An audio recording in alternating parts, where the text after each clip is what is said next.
sometimes when I brought the script to a male funders, they told me, well, it's kind of creepy to have like older women and the younger men. And I'm 100% sure they wouldn't say that to, older men, sort of having this weird relationship with a younger woman. しんちゃん。お宅の息子、ほんと変わったやつだよな。カレーしか食えない。インド人かよ。Okay, so I 新平と会った。 I first wrote the script, I don't know, maybe like a little bit after my first feature, which is Summer of Stickleback, which was premiered at Busan on 2006. So it's been a while, but so we basically tailored the script to take place during the pandemic. So which meant everybody was have to like wear masks outside, and I sort of thought this is kind of interesting because the drama takes place mainly interior, so it's sort of, you can play along with the idea of like exterior world is like where everybody's wearing masks and a lot of danger, but there's also a danger inside the house in a way because this woman has this kind of a madness inside her. So I try to capture that kind of a feeling of a pandemic in that period, which I showed at the end of last year. So I spent many years overseas, and I just mentioned in the Q&A session right now, but when I came back, I was kind of struck by like this mothers like really doting on their sons. I guess it is probably an Asian phenomenon that sort of mothers really value their sons more than their daughters. So I thought that was kind of an interesting, coming from the Western kind of upbringing. So I wanted to portray that. And also this telephone scam, like It's Me scam, was kind of a rampant for many years, and especially even after the pandemic. And this scam, I know it happens in the US or other parts of the countries, but more, rampant in Japan. And I just thought it's mainly men, actually never really a daughter like calling a mom for money, but it's usually like grown-up sons asking for money. So I thought this is kind of interesting that how, it's a very Japanese kind of a crime. So I'm not sure whether this is existential, but I'm trying to kind of portray the symptoms of Japanese society, sort of linking with the COVID. So maybe this is kind of an Asian phenomenon, that mothers kind of obsessing on their sons and how that obsession kind of drives them crazy. Yes, it is kind of a social critique, especially, as I said, like telephone scam is mainly them, conducted by men. And also the fact that, like, when you're in Japan, like if you're over 30, you're like, you either have to be married, or even if you are married, if you don't have children, like you just feel like you're not you're kind of treated as like a half human. I mean, it's too, maybe it's too harsh to say, but one of the reasons that it was hard to, make this film and raise money for this film was, although we have a lot of female directors now, but a lot of the funders are men. And sometimes when I brought the script to a male funders, they told me, well, it's kind of creepy to have like older women and the younger men. And I'm 100% sure they wouldn't say that to, older men, sort of having this weird relationship with a younger woman. And it's really hard for a woman over 30 and to watch a Japanese film, kind of absent in the film, and usually kind of put in the roles of a good mother, a good wife, a good, it seems like roles are very limited. Mm-hmm. First of all, as I said earlier, it's hard, it's hard to make a film with a middle-aged woman heroine, as a main character. And I was kind of really impressed by Asuka Kurosawa because she's, very versatile actress. And I sort of wanted to make a film like, Isabelle Huppert, playing this hard character in Elle, or Juliette Binoche, and all these, French actresses are like, they're, mature, but they still play this, heroic, sexy characters. But whereas most of the Japanese, actresses, when they're over 30, they have to play good mothers or good wives. So I wanted to make a film where the middle-aged woman can be kind of sexy and can be really bad mothers as well. So that's the reason I cast Kurosawa, and I kind of want her to be the Japanese Isabelle Huppert. And also the Fuji Kamio, I found him I didn't know about him before casting this film, but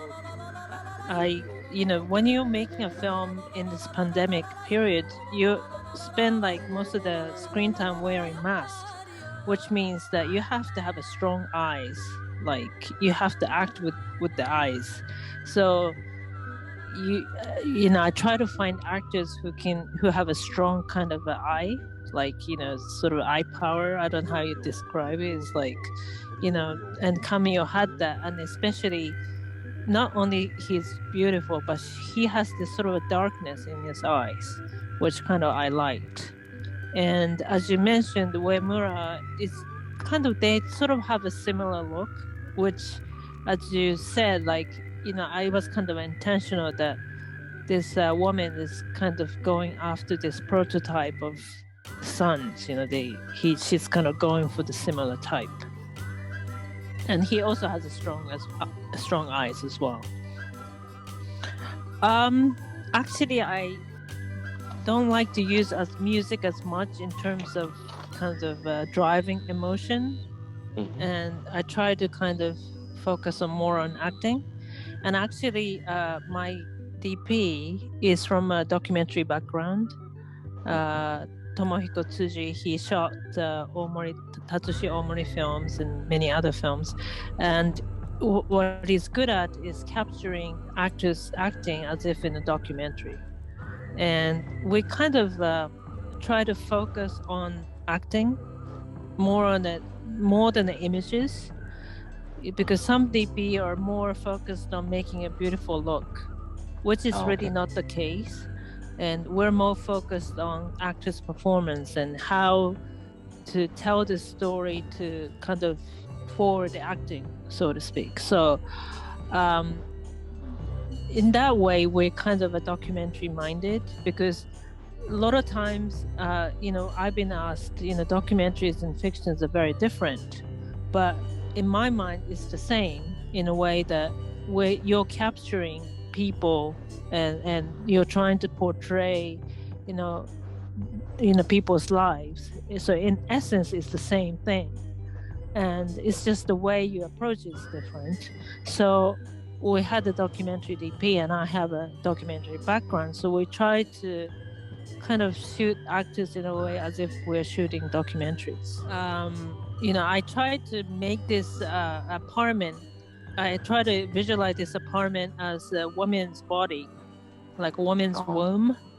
This is a Megumi's, sphere, and so her, the electrical appliances like the washing machine and ventilator, and then all these things have voices, like kettles like shrieking, and it's in a way it's a very domestic film. And this washing machine is like Megumi's body. So yes. I try to make that like I try to like put the ventilators like noise, and we did a lot of sound effects. So in a way that I made this world, and of course the closet, the Kamio Fuji opens at the very end is her womb, is her like kind of a long uterus. Actually, in terms of filming, it's a little bit difficult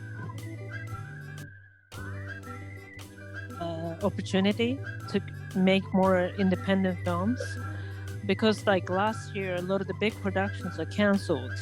So a lot of the good crews and actors available, and especially the short one that I did, like, we kind of did it in a very string budget. And, because we can't really do a big production with like, long period of time. So my, low budget, quick and dirty way of filmmaking come in handy now, because in pandemic, because, we have such a small number of people in a very short, limited time. So in a way, I sort of took this as opportunity to make films, and I kind of thriving on it, because I think the pandemic is kind of interesting, because it's not just affecting one country, but it's global phenomenon that everybody can relate to.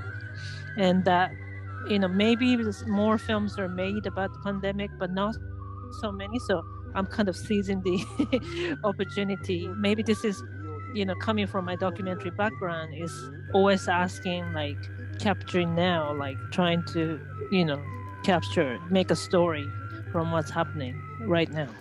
I try to portray this relationship, which is, neither mother nor son or lovers, and their relationship is very peculiar, and I find that kind of interesting, because, and what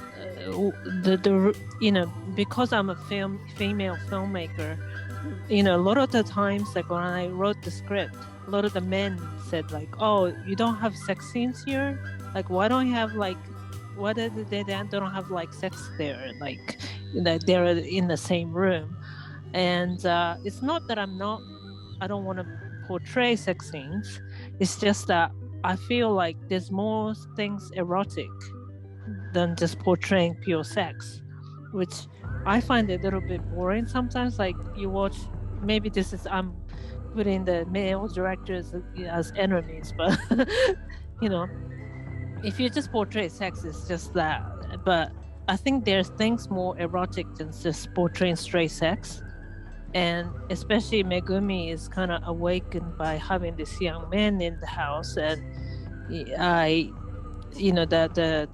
the scene was where she kind of broke, when the dish is broken, and she picks up all these pieces, and she hurt her like finger, and licks her finger, is kind of erotic. And so I'm kind of trying to explore different kind of eroticism and different kind of love that could exist between not just lovers, like sexual partners, or mother and son, is a very peculiar kind of love.